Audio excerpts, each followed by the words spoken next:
일주일 동안 평안하셨습니까? 오늘은 제11과 우리 함께 보도록 하겠습니다. 제11과 어려움 속에서도 전파되는 하나님 나라. 전파는 무조건 해야 되는데 그 상황이 좋은 상황도 있고 그렇지 않은 어려운 상황도 있다는 거예요. 어려운 상황에서 멈춰야 되느냐? 그렇지 않다는 거죠. 계속해서 나아가야 된다. keep going 해야 된다. 우리 무엇을 위해서? 하나님 나라, 주의 영광을 위해서 그렇게 해야 된다.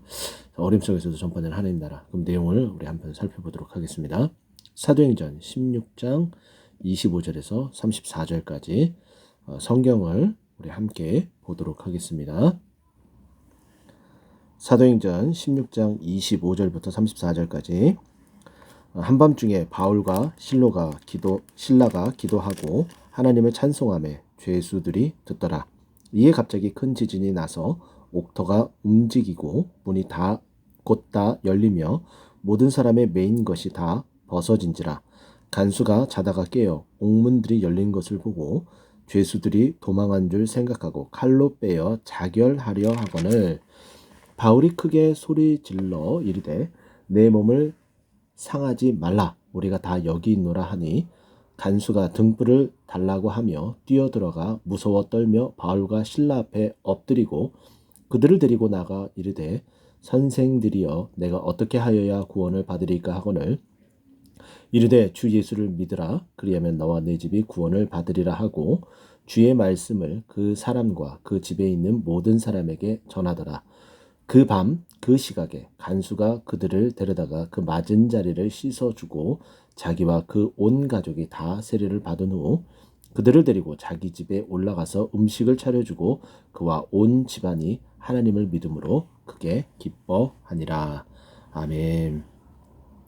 자, 오늘 본문은 이제 바울과 신라가 귀신 들린 이제 여종을 귀신을 내어 쫓고 그 이후에 고소를 당하죠. 그래서 빌립보 감옥에 갇힙니다.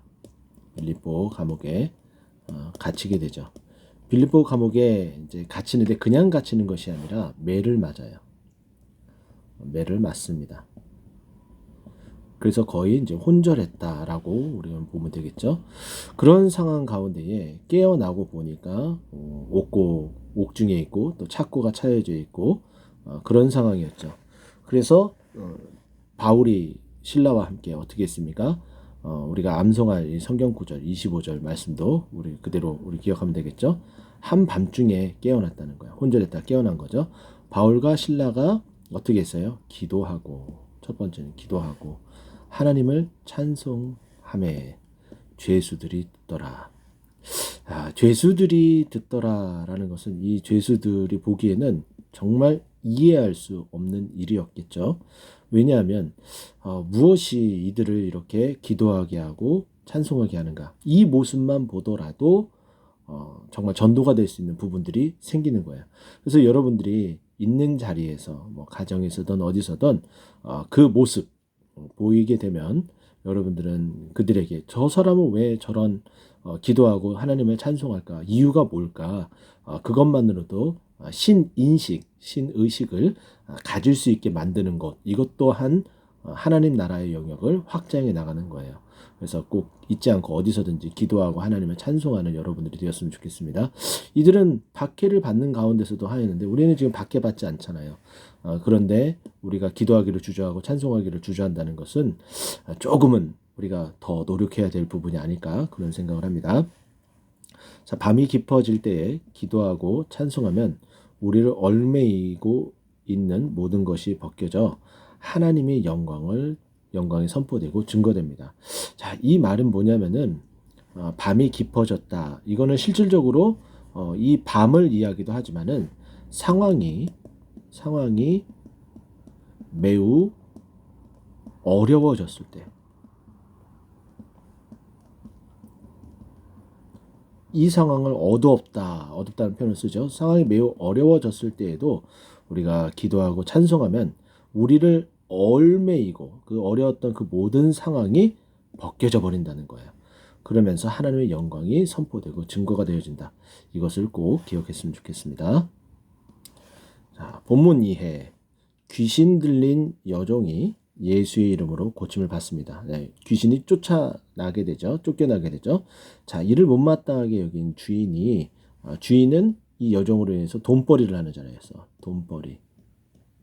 근데 이 돈 수입이 이제 없어지니까 화가 나는 거죠. 그래서 그 여종을 이렇게 고침을 받게 한 바울과 신라를 고소를 하게 됩니다. 이게 이제 주 사건이죠. 그래서 바울과 신라는 매를 맞고 감옥에 갇히게 됩니다. 불쌍한 여인의 회복을 기뻐하기보다는 돈벌이가 없어졌다는 사실에 분개한 주인의 모습에 물질에 매여 있는 우리의 모습이 보일 수 있습니다. 그렇죠. 우리는 신앙생활을 하면서도 어찌 보면은 계산을 너무 잘하죠. 네. 계산기처럼 계산을 너무 잘합니다. 우리는 계산기가 아니라 하나님의 자녀예요. 자, 물질 만능주의와 자기 중심주의는 더 심화되고 있습니다. 지금은 이제 그런 세상이죠. 이것으로 인해 그리스도인이 겪는 갈등 그리고 고통도 또 따르게 되어져 있습니다. 자, 그 속에서 바울과 신라처럼 하나님께 소망을 두는 것. 이게 가장 중요하겠죠. 하나님께 소망을 두고 기도하고 찬송하는 것. 어찌 보면은 역행한다라고 세상이 살아가는 방법과 역행한다 하지만은 그 역행이 하나님이 원하시는 삶이다. 그죠? 세상은 죄악 가운데 있기 때문에 그들의 방법대로 가다가는 하나님과 점점 멀어지는 역행이 되죠. 그래서 하나님이 원하시는 삶이 이들의 삶에 대해 역행하는 삶을 하나님이 원하신다. 이렇게 볼 수 있는 거죠. 자, 그럴 때 우리는 얽매고 있는 모든 것들이 풀어집니다. 역행이 가면은 뒤처질 것 같고, 그죠? 뒤처질 것 같고, 뒤처질 것 같지만 전혀 그렇지 않다. 오히려 앞서는 일들이 나타나게 된다. 시간이 지나고 나서. 시간이 지나서 보면은 앞서는 모습이 보인다. 이것을 알게 됩니다. 자, 말씀 속으로 자, 복음 때문에 겪은 깊은 밤이라는 것은 아무것도 할 수 없을 때,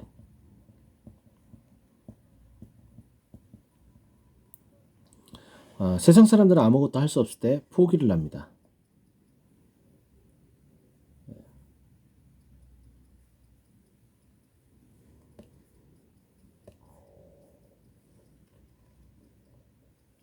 아무것도 할 수 없을 때 포기를 합니다. 포기를 하죠. 자, 그런데 그 포기해야 될 그 감옥에서 바울과 신라는 무엇을 했습니까? 16장 25절 말씀 보면은 여기 보면은 기도하고 하나님을 찬송했다. 자, 기도하고 하나님을 찬송했다. 자, 기도하고 하나님을 찬송한 것은 지금까지 인도하신 것을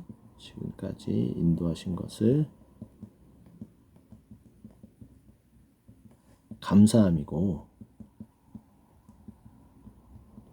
또 앞으로 지금 막혀져 있는데 하나님께서 이제 그 길을 열어 주셔서 인도해 달라는 인도하심을 바라는 것이다. 네, 하나님을 미리 찬송하는 거죠. 지금까지 인송한 것도 찬송하고 미리 하나님이 그 인도하심을 찬송하는 거고 하나님 인도해 주시옵소서 기도하는 거고 이런 의미를 가지고서 인도하심을 바라면서 이렇게 기도하고 하나님을 찬송하는 것이다. 이렇게 보면 됩니다. 자, 2번. 자, 바울과 신라가 기도와 찬송에 어떤 일이 벌어집니까? 자, 우리가 여기서는 뭐 직접적으로 뭐 이렇게 체크를 하고 가지 않아도 되지만은 저는 좀 여러분들과 좀 체크를 하고 싶은데 죄수들이 들었다는 거. 들었다. 이게 복음을 전하는 일이에요. 그 자체가 아까 말씀드렸던 것처럼 이 자체가. 그러면 실질적인 어떤 일이 벌어졌는지 우리를 보게 되면은 기적이 일어났다. 기적이 일어남. 근데 그 기적이 어떤 기적인지 여러분 한번 찾아서 서로가 기적이 일어났는데 그 기적은 어떤 기적인가요? 하고서 같이 나눠보는 거예요. 무슨 일이 벌어졌어요? 첫 번째, 이것이 이제 갑자기 일어나는데 26절에 보면은 큰 지진. 첫 번째는 큰 지진. 그리고 옥토가 움직이죠. 그 지진으로 인해서. 그리고 또 무슨 일이 벌어져요? 문이 다 열리고. 곧이라는 뭐 표현도 들어가죠. 열리며. 두 번째, 그 문이, 옥문이 다 열렸다는 거. 그리고 모든 사람이 착고가 차여져 있었는데 그 메인 것이 벗어짐. 이 세 개가 하나만 일어나도 기적인데 이 1번, 2번, 3번 이 세 가지 이 기적이 동시에 일어났다는 거예요. 동시에. 정말 놀라운 일이죠. 어떻게 이런 일이 벌어질 수 있을까? 그거는 기도와 찬송을 하니 하나님의 임재로 인해서 큰 지진이 일어나게 되고 문이 열리고 메인 것이 벗어집니다. 이 큰 지진은 후일에 예수님이 십자가에 못 박혀 돌아가셨을 때도 큰 지진이 일어났다. 땅이 흔들렸다라는 이제 표현이 나오게 되죠. 뭐 이 땅이 뭐 그리스도 뭐 지진이 일어날 수 있는 그런 지역이죠. 뭐 터키에서도 일어나니까 그렇기 때문에 일어날 수 있다라고 말할 수 있지만은 뭐 그것보다는 하나님께서 역사하셔서 이 큰 지진이 일어나게 되었다라고 보는 거죠. 자, 그리고 3번 문제 한번 볼까요? 3번 절망합니다. 왜 절망해요? 옥문이 열리고 죄수들이 다 도망간 것으로 생각했다. 27절에 보니까 도망간 것으로 생각했기 때문에 절망한 거예요. 그래서 스스로 자살하려고 하려던 간수가 그 마음을 가지고 자결하려고 딱 하려는 순간 마음을 돌리게 됩니다. 돌린 이유는 무엇이고 그 결과는 어떤지 우리가 살펴보면 여기 나타나게 되는 말씀을 보게 되면 27절에 보면은 제가 말씀드렸던 것처럼 옥문이 열린 것을 보고 죄수들이 도망간다. 그러면 간수가 해야 될 일은 죄수를 철저히 지키는 건데 직무 수행을 다 제대로 안 했기 때문에 이때 당시에 이런 일이 발생하게 되면은 그 문책을 물어서 정말 죽음을 내놓아야 될 그런 상황 가운데 놓여진 거예요. 그러니까 그 상황이라면 어차피 죽는 거니까 나 스스로 자결하겠다. 그렇게 생각을 한 거죠. 그렇게 되면 그에 대한 그 값을 자신에게 물지도 않고 그리고 이제 연대에 대한 책임도 묻지 않게 되는 거죠. 이것은 뭐냐면은 죄인들과 그리고 그 죄수들이 쿠데타를 일으키고 그리고 간수를 죽이고서 갔다라고 추정을 하기 때문에 그런 거예요. 그래서 자신들은 그것을 만들고서 자신이나 또 명예나 또 뿐만 아니라 가족들 또 그 이웃들 또 같이 일하는 사람들에 대한 연대 책임을 또 물지 않기 위해서 자살하려고 이렇게 생각을 한 거죠. 자, 그런데 그때 무슨 일이 벌어지는 거예요? 간수가 마음을 돌린 이유. 지금 이제 자결하려고 하니까 바울이 크게 소리 질러서 이야기를 하죠. 내 몸을 상하게 하지 말라. 우리가 다 여기 있다. 도망가지 않았다. 안심을 시켜주는 거죠. 자, 그런데 들어가서 보니까 29절에 간수가 등 뿌려달라고 뛰어 들어가니까 무서워 떨며 바울과 실라 앞에 엎드렸어요. 오히려 이 상황을 한번 생각해 보면은 29절 말씀이죠. 들어가서 바울과 실라를 확인을 했다. 착고가 풀어졌다. 그리고 이 사람은 간수다. 그러면 어떻게 해야 돼요? 다시 붙잡아서 착고에 채우고 다시 가둬야 되는 게 정상이에요. 어찌 보면은 그렇죠. 도망가지 않게 하고 확인을 하고. 그런데 이들의 모습을 보고 엎드렸다. 이 엎드리는 행위는 신 앞에 엎드리는 어떤 그런 모습이에요. 그래서 이것을 보게 되면 이렇게 한번 해석해 볼 수가 있겠죠. 기도하고 찬송을 하니까 하나님의 임재가 나타나게 되고 하나님의 임재는 소위 이제 바울과 실라에게 어떤 특정한 모습, 그 모습이 정말 하나님의 임재의 모습과 같은 모습으로 비춰지고 있는 거죠. 그래서 그 모습을 보고서 당연히 아연실색할 수밖에 없고 신 앞이다라는 그 두려움, 그 떨림, 그것이 있게 되고 납작이 엎드리면서 정말 놀라는 거죠. 하나님의 임재를 보게 된 거죠. 바울과 실라를 본 것은 하나님의 임재를 본 것이다. 29절에 하나님의 임재를 본 것이다. 이렇게 볼 수가 있고, 자, 그러므로 말미암아 어떻게 돼요? 어떻게 하면 구원을 얻을 수 있습니까? 라고 이야기를 하니까 그 신의 임재와 같은 그와 같은 모습들을 보고서 엎드렸는데 그 사람이 얘기하는 그 구원을 어떻게 받아야 되는지 그것을 말하니까 31절에 그 유명한 이야기를 하죠. 주 예수 때문이에요. 주 예수 때문에 우리가 도망가지 않았고 우리가 주 예수 때문에 이와 같은 모습으로 지금 여기 있는 것이고 하나님 회복하게 하는 것이고 찬송하게 하는 것이고 기도하게 하신 것이다. 이렇게 이야기를 하는 거죠. 그래서 주 예수를 믿으라. 그러면 내 집이 구원을 얻으리라. 이렇게 말을 듣고 그 말씀을 그 사람과 그 집에 있는 모든 사람에게 다 전하고 그리고 그 시각의 간수가 그들을 데려다가 바울과 실라를 씻겨주고 그 상처를 씻겨주고 온 가족이 세례를 받습니다.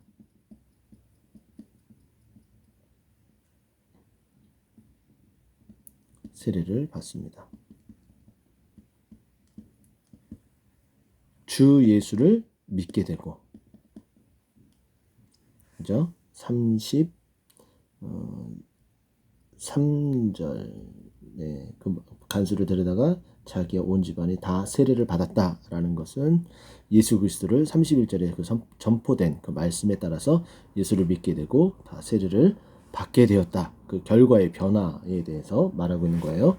자, 그리고서 그 결과가 34절에 나타나죠. 하나님을 믿고 크게 기뻐했다. 기뻐함. 자, 주 예수를 믿으라 이거는 34절에도 나오죠. 34절에 믿었다. 그리고 주 예수를 믿게 됐다. 그리고 세례를 받았다. 그것으로 인해서 어떤 결과도 나타나는 거예요. 기뻐하게 된다. 이런 변화들이 있는 거예요. 우리도 마찬가지겠죠. 예수 그리스도의 이야기를 듣고 믿게 되죠. 그리고 세례를 받죠. 그리고 그 이후의 삶이 기뻐하게 되죠. 이런 이제 패턴이 우리에게도 당연히 있다. 자, 묵상 이야기. 인생의 바람이 뒤에서 불고 있습니까? 이건 그렇다면 그것은 순풍입니다.